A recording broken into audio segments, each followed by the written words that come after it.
for the lecture series is Restoring the Values of Probity, Accountability, and Truth in Contemporary Governance. The choice of the theme is to remind us of the ideals of June 4th and their relevance in time and space.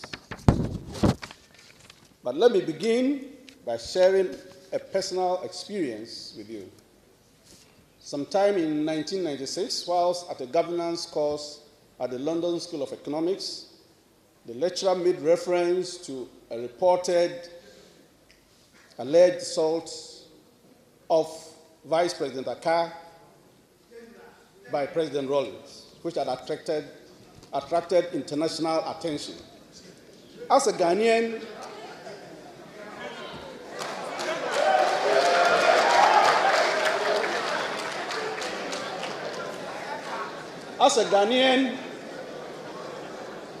and a government official at the time, I was requested to throw more light on this issue.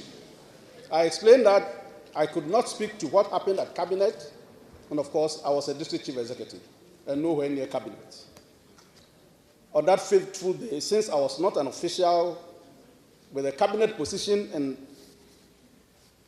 and that what I could speak to was the source of the conflict between the first and the second gentleman of the land.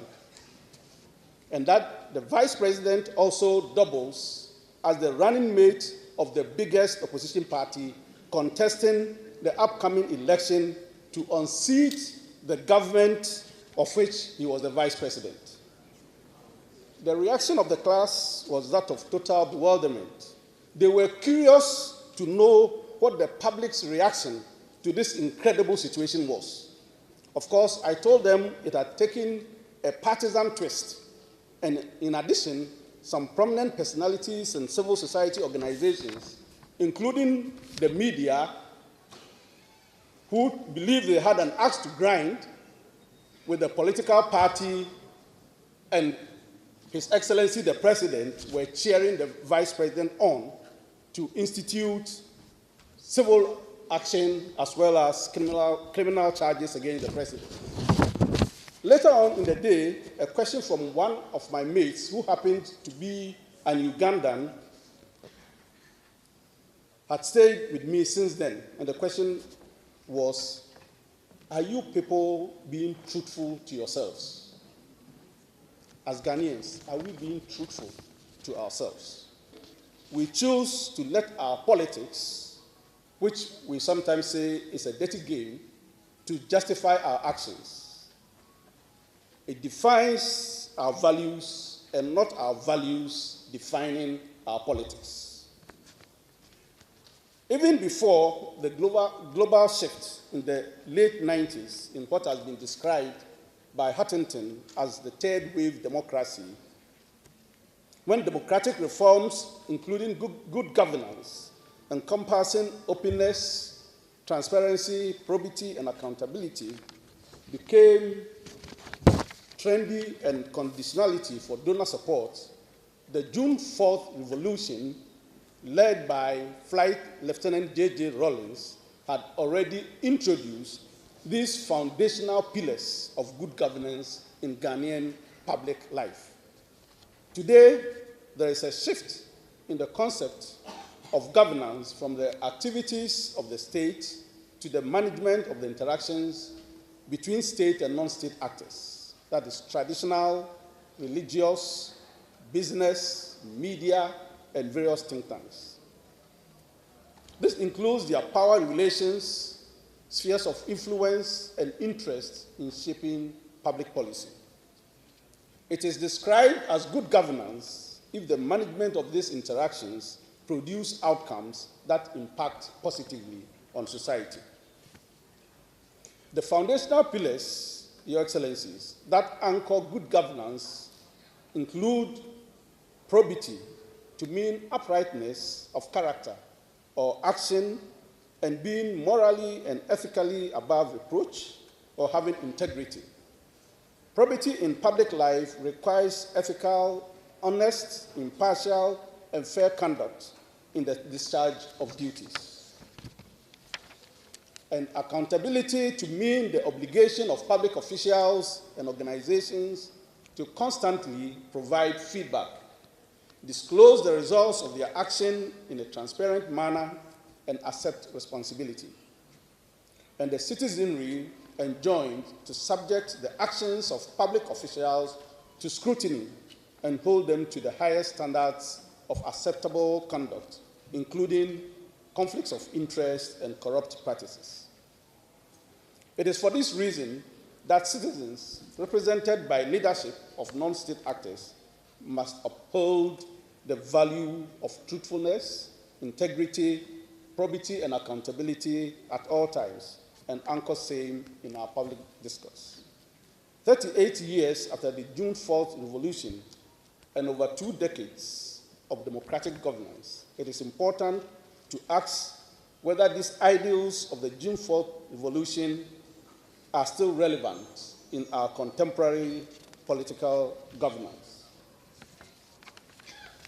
The concept and practice of probity, accountability, and truth remains the central pillars of any democratic society.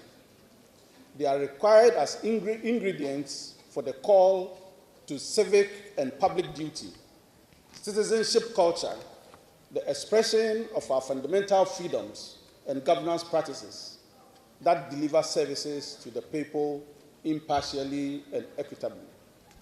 Probity, accountability, and truth are equally key towards the eradication of corruption and indiscipline. A number of reasons justify the importance of probity, accountability, and truth in public life. First, the public sector dispenses justice, holds the public purse, as well as enforcement of rules and regulations, and therefore, public office holders are expected to behave and practice the highest standards of acceptable conduct, including avoidance of conflict of interest. Public office holders are also expected to be honest and sincere to citizens by ensuring transparent feedback and disclosure and stewardship of the assets and liabilities of the office. Secondly, probity, accountability, and truthfulness assure the citizens that governance processes and outcomes can be trusted. This is very significant for democratic consolidation and civic responsibility. The trust between public office holders and citizens has the potential to influence effective and efficient service delivery, leading to improved quality of life. Distinguished ladies and gentlemen, we have chosen to govern ourselves through democratic, popular participation and representation. This choice has shifted the concept, as already been mentioned, of governance from what governments do to a close interaction between state and non-state actors. This interaction is a requirement of good democratic governance. It imposes responsibility for both citizens and public office holders to comply with the standards of probity and accountability. Despite the continuous relevance of the ideals of June 4th, there are challenges regarding their acceptance in the contemporary Ghanaian political environment. This leads me to the second and central question of this paper, between the messenger and the message, which is important. There is convergence of opinion about the importance of probity and accountability and truth in public life. However, the politicization of issues has created a binary scenario of the messenger and the message on the ideals of June 4th. One scenario is the message and not the messenger. In this scenario, actors imbibe and propagate the message because it is good and they trust and believe in the source. For example, we accept good and democratic governance as the preferred mode of development and nation building because it is good and we believe in democracy. The second scenario is the messenger and not the message. In this scenario, actors know the message is good, but because of their opposition to the messenger, they are very reluctant to imbibe and propagate the message. If they do, they will pretend that they are not imbibing the message from the opponent. This is exactly the case of the ideals of June 4th. There's no doubt that there will be no questions if this lecture was organized by any of the civil society organizations we all know in this country. The insidious politicization of public services is undermining the professional conduct and ethics of the public service, which are required for the adherence of probity, accountability, and truth. It must be noted that politicians are akin to the thermometer as public servants are to a thermostat. In the lab, two instruments that I used were the thermometer and the thermostat. The thermometer responds to changes in temperature, whilst a thermostat regulates temperature. So for politicians, there's always pressure to respond to some external issues.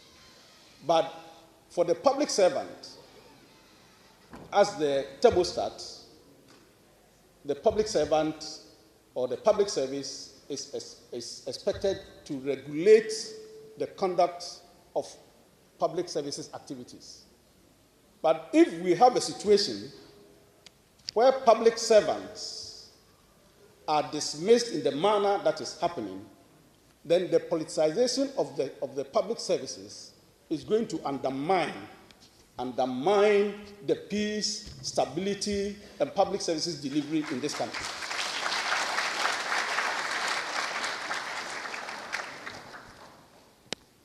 We cannot have the state sector being the politicians and the public servants all belonging to a political party. And indeed, the public services are not in their code of conduct to be active politicians or be partisan in the conduct of their duties. But if officials are able to make public pronouncements to the effect that some public officials as public servants must be removed and to be replaced by political activists, then this country is heading to danger in our public service delivery.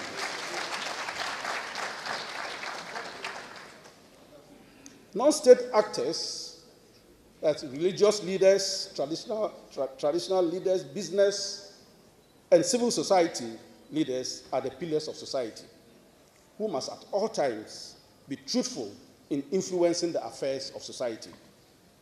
However, the bias in public discourse, the public sector, and the partisan political inclinations seeks to undermine the truth they ought to uphold. It is common knowledge that leadership of some of these pillars of society choreograph their speeches and messages according to who is in political leadership and office at a particular time.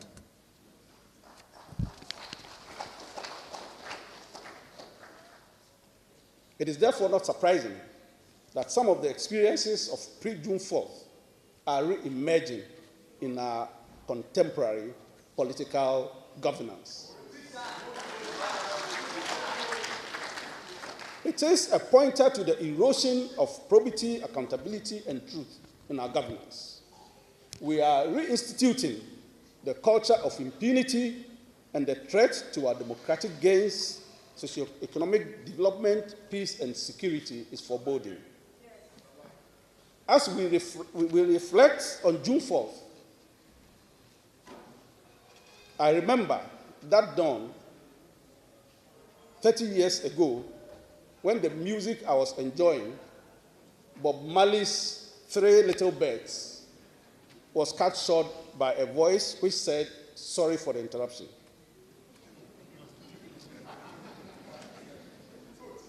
That was June 4th, 1979, early dawn, when I was listening to GBC early morning music. and that the rest is part of our history, which has been articulated by the young lady who started the speech. May we, as a country, reflect on the events leading to June 4 and strive to restore its ideals by embracing the message of probity, accountability, and truth in public service and public life.